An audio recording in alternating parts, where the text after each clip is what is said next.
I will show you how to change your default downloading location, downloading folder for Google Chrome, and also where to find these settings in Google Chrome. So for this we have to press on these three dots from the top right hand corner.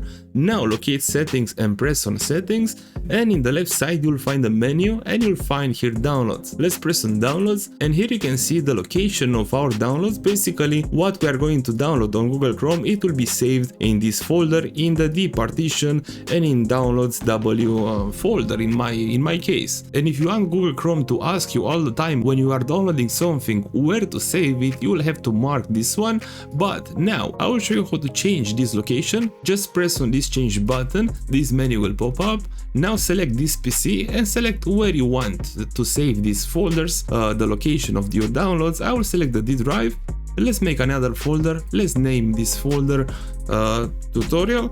Alright, now let's click on it, press on select folder, and as you can see I just changed the location of our downloads. And in the future all the files which I will download will be saved in that specific folder.